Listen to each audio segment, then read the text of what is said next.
June, did you get a statement from the complainant? Mr. Castle wasn't up to it, Sarge. He was sitting in his car when we got there with a large lump on his head. And I'll give him worse next time. He's gone down to casualty now. He had everything. He did. He came in and like went through the house. He had the new heater, stuff from baby's room, Mark's racing track. He loved that track, Mark did. Yes, all right, Mrs. Robbins. We're just here to book you in. We'll sort the ins and outs of it later. Now, do you or do you not want free legal advice? I want someone to listen. I think that means yes. OK, if you can sign here, please. Because you don't give a monkeys, do you? You and Castle are as bad as each other. Oi! Keep it down! Right, if you could empty your hold all, please. It's all right, you can have the contents back. We just need to record it. Have it. Go on. Why not? Calm down. Satisfied now? I'll do my review now, John. Anything I need to know? Just a couple of things, sir. When you're ready, then. On turtle badge. You are going to go through with it this time, aren't you, Joanne? I've told you I would. Well, you said you would last Friday too, and then you backed out, said it was all a big mistake, and Osborne hadn't taken the money after all. You'd given him a loan. Yes, well, I hadn't. Yeah, well, it took a lot of time getting the evidence, getting Osborne down here. All right, don't lecture me. I don't need it. Well, let's just say I'm not used to it. You know, if this had happened to anybody else, I'd have said, silly cow, she's that thick, she deserves what she gets. Right, let's get started, shall we, Joanne? No one deserves Harry Osborne. No one. Do you remember the Osborne case? What, as in Harry Osborne? As in Friday's little fiasco? I thought that was a dead duck. Well, Joanne Summers has come back in. We've taken a statement. She's sticking with it this time, we think. Look, Tosh. Yeah? Do us a favour. Sort through these bank printouts. Over a 2-week period, he had 3K. So has this Summers woman changed her mind? Giving her a going over, has he? Oh, he never beats them up. That's not his M.O. I don't know what he does to them, to be honest. I'm not sure I want to know. When did Harry Osborne move into your flat, Joanne? 3 months ago. And everything was all right at the start? No, not really. I pretended it was. When did you first discover he was taking money out of your bank account? Friday, the day I came down here. But then you withdrew the complaint. Why was that? I couldn't face going to court. I thought I might have frightened him enough. I just thought we could sort it out between ourselves, you know? But it gave him a buzz instead. And of course I had to be punished. Look, can I just say this? If I stop, I'll panic. Go ahead. So, anyway, when he came back on the Friday, I was making some pasta, and Harry came in and stood behind me. I went on with... I tried to sound normal, you know. I said I thought we should talk about it.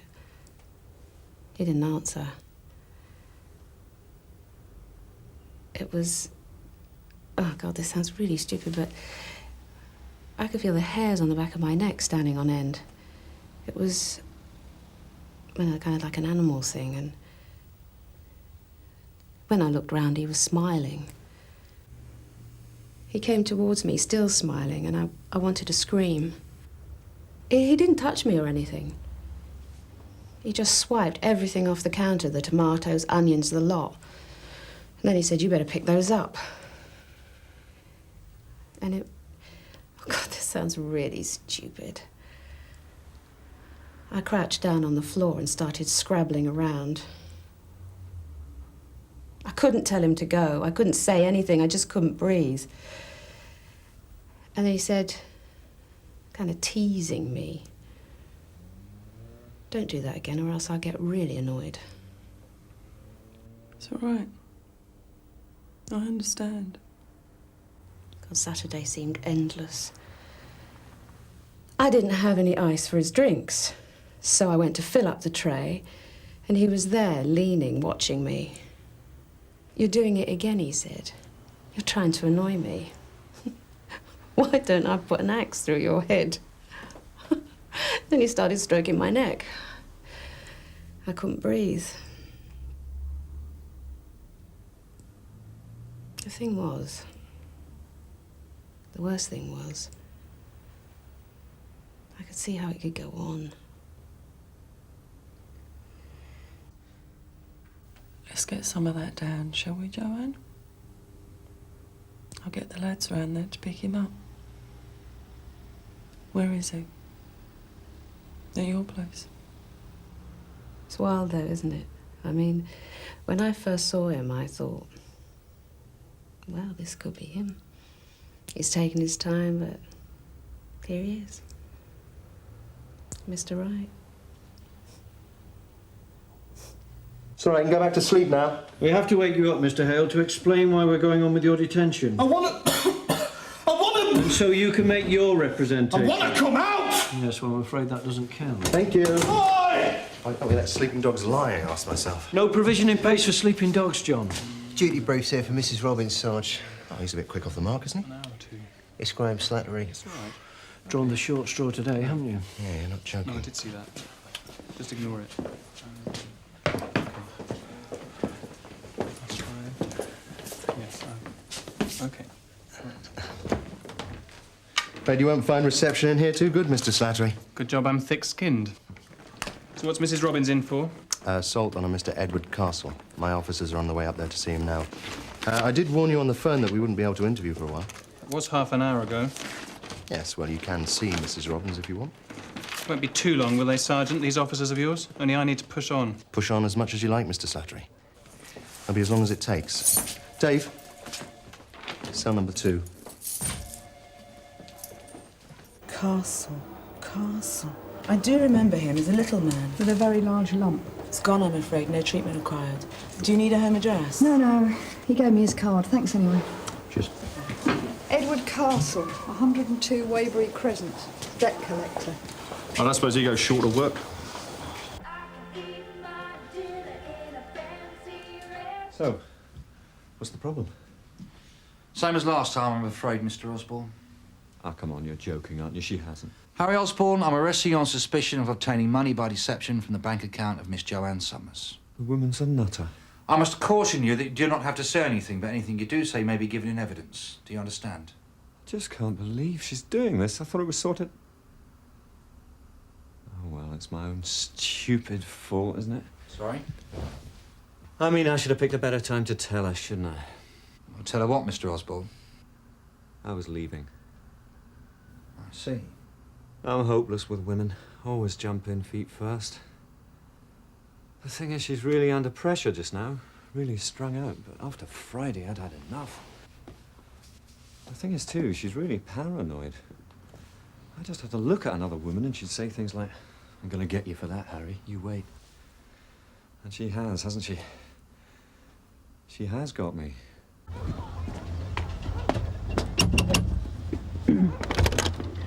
Mrs. Castle, PC Stamp and Ackland, Sun Hill. How's your husband feeling now? Just the same. Look, we'll try not to keep him. Oh, that's all right. Thanks. Look, you know the routine. Ah, come on. Mrs. Robbins needs out. Her kids are at her mum's. Her mum's got angina. They're 10 stories up and the lift doesn't work. It's not my problem. What is? No, OK, fine. Just a vague metaphysical question. So, you were with Mrs. Robbins for 15 minutes? I made it 20, in fact. Looks like our watches are out of sync then, doesn't it? As long as I know. Wouldn't want the Legal Aid Board to stick one on me for making a fraudulent claim. Who's he? Duty solicitor. Seems on the ball. You've got your own brief, haven't you, Mr. Osborne, being a person of private means? Yeah, well, I'm gonna need a freebie this time. So I'm definitely run out of credit with Joanne. So, what have we got? Harry Osborne, Sarge, arrested for obtaining money by deception. We've got printouts from the bank, we've got statements from... Sorry, Sarge, there's a call for you from Mr. Monroe in the office. He wants to check the time of his next review. Hang on a minute. Doesn't seem too interested, does he? No, but our governor will be Mr. Osborne. Do you remember him? And your occupation? Debt collector. Who for? Well, myself. Oh, really?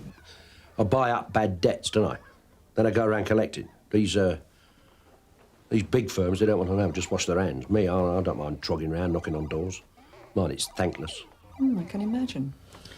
So you called on Mrs. Robbins before, then? Oh, yeah.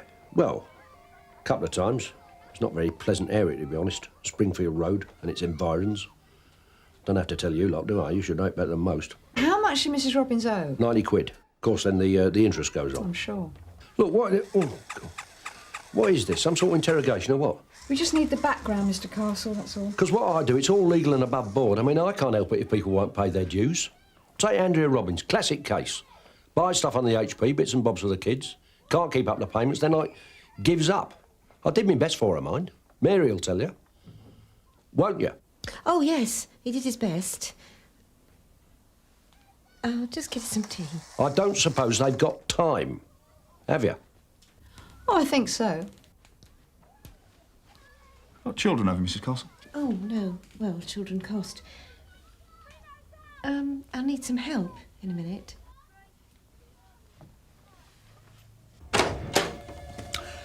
Right. He's been booked in. He won't get out on bail, will he? I can't guarantee that, Joanne, but it's about 90% certain that he won't once we've finished your statement. And then they'll say, where are the bruises? Where are the broken bones? We are on your side, you know. I hope so. I don't need to ask what the jury came up with then. No, you don't. We've arrested Harry Osborne again, Gov. You done what? Yeah, Miss Summers came back. What, about the fraud? Yeah. Oh, terrific. Yeah, well, I thought that'd cheer you up. You any idea how long Mr. Osborne was with us last time? Jim didn't say. No, I bet he didn't. Have a guess, just for a laugh. Bearing in mind the fact that he was a lot the worse for vodka when he came in here, was classed unfit to interview, had to have a kip for 8 hours, and we had a lot of trouble with Miss Summers's bank. A long time, was it? Oh, yeah, Tosh. It was a long time. Naughty, but nice. Yeah, well, why not? I thought you said you didn't have children, Mrs. Castle. That's right. Children cost. Why have you got a child benefit book? Andrea Robbins. Are you milking the cow or what? Ask him. I'll have to say that you gave me this. You do realise that? You found it, didn't you? Behind the clock. Yeah, but I... Would you rather have jam on it? Look, I've got a thumping headache. Well, obviously I have. Look, can't we just get on? Fine. Start with this, shall we, Mr. Castle? Shouldn't have left it lying around, should you?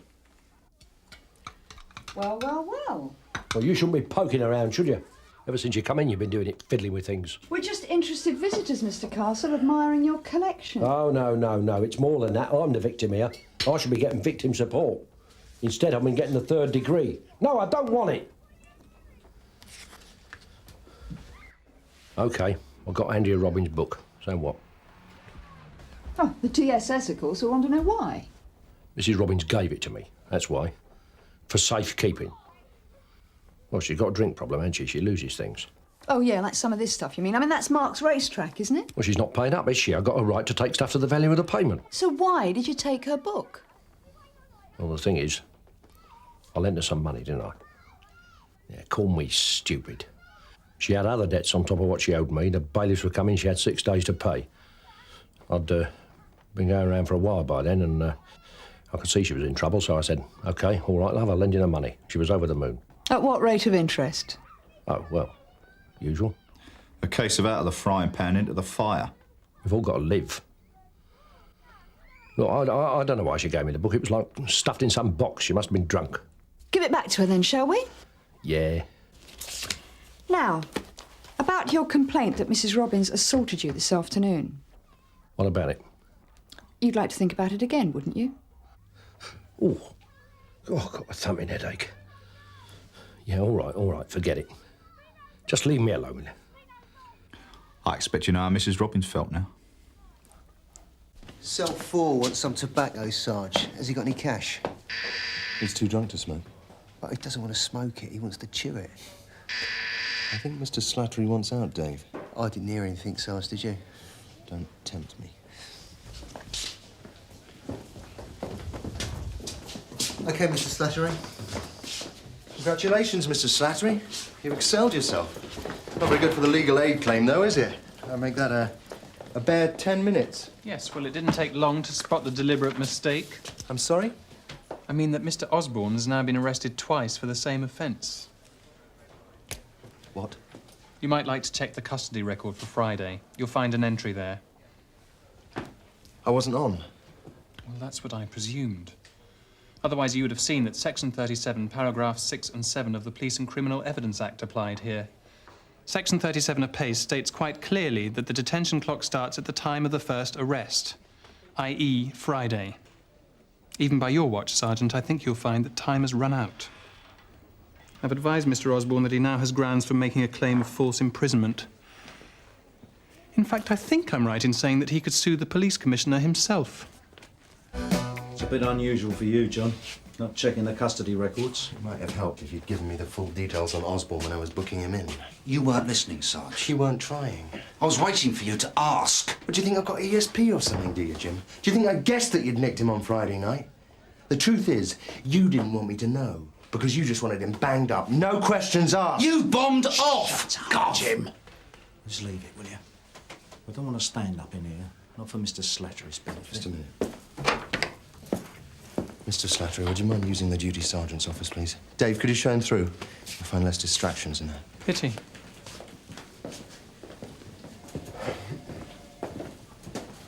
Now, look, we've got to show a united front. Otherwise, Burks like that will be jumping all over us. Now, I can see how it happens. Pace is a minefield. You've got to be a fully paid-up member of Mensa to cope. I don't believe I'm hearing this. Don't be too hard on yourself, John. Could have happened to anyone. Well, it's a major cock-up, isn't it? I mean, Slattery's going to milk this for all it's worth. The trouble with you is you're a perfectionist. You take things to heart. I mean, this is just a technical hitch, legal hiccup. We can get around it. Meaning what? Meaning, for a start, he can jump up and down as much as he likes. Osborne's detention goes on. No way. Now, look, you fouled up. You said so yourself. Now, it's down to you to put it right. Give us Osborne for a couple more hours. The time's up, Gov. The detention's invalid. We'll see about that. Viv, how's Joanne? Bit spaced out, not surprisingly. I said I'd let her know what was happening. I've nearly finished her statement, Gov, and from what she says, I reckon Osborne's more than just a clever little con man with a lethal charm. I reckon he could kill someone. That's interesting, isn't it, John? Just one little thing to tip him over the edge. Yeah, well, I think we could have found that. Well, I did tell her it was pretty certain that he wouldn't get bail. I hope that was OK. Afraid not, Viv. What? We're putting Osborne back on the street, as of now. You're joking. I've no option. There's always an option, John. Especially when somebody's life could be at stake. Right, let's go and see Munro. See if he's got more bottle. Thanks for your help, Mrs. Castle. What help?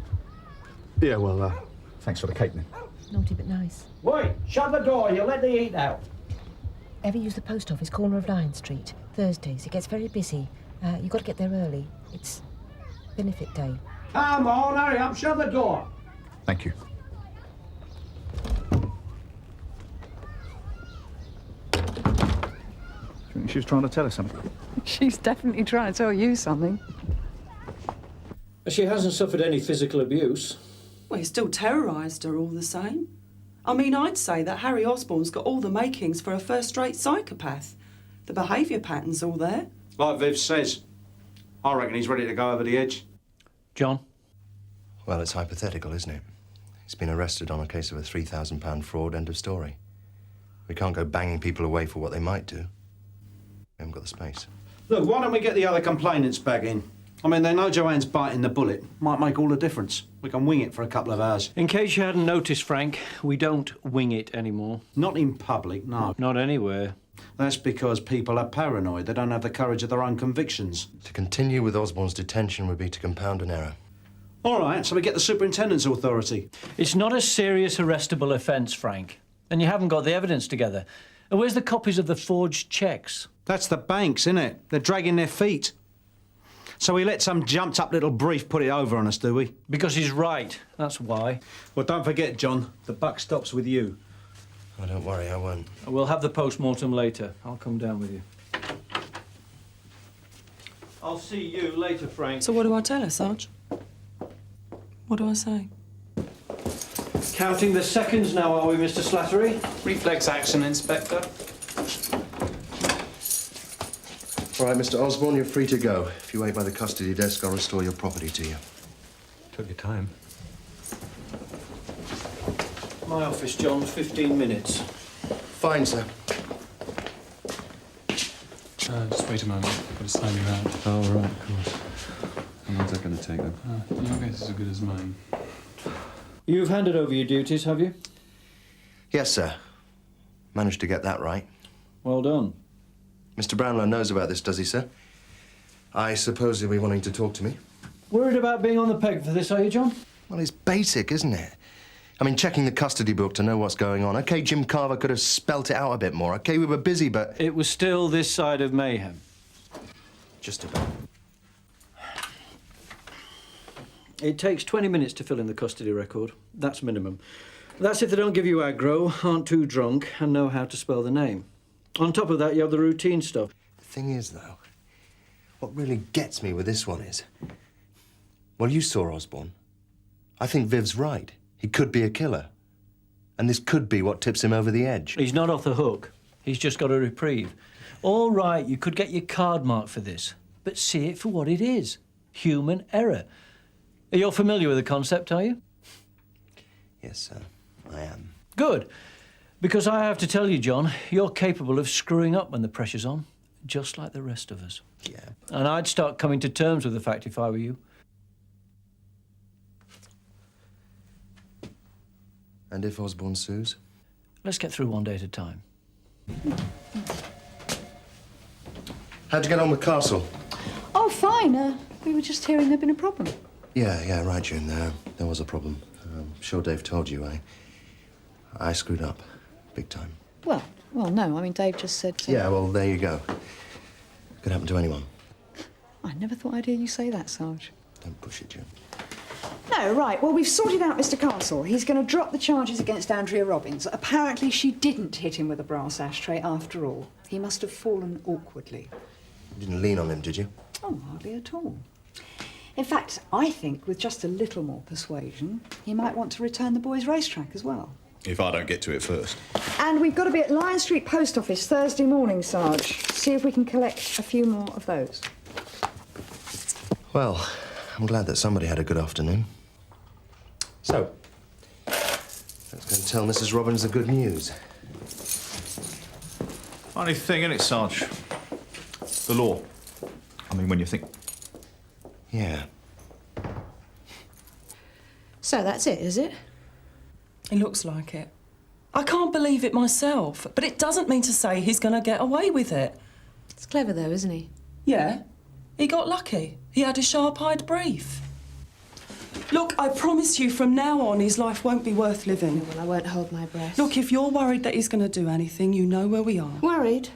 You've got to be joking. I'm terrified.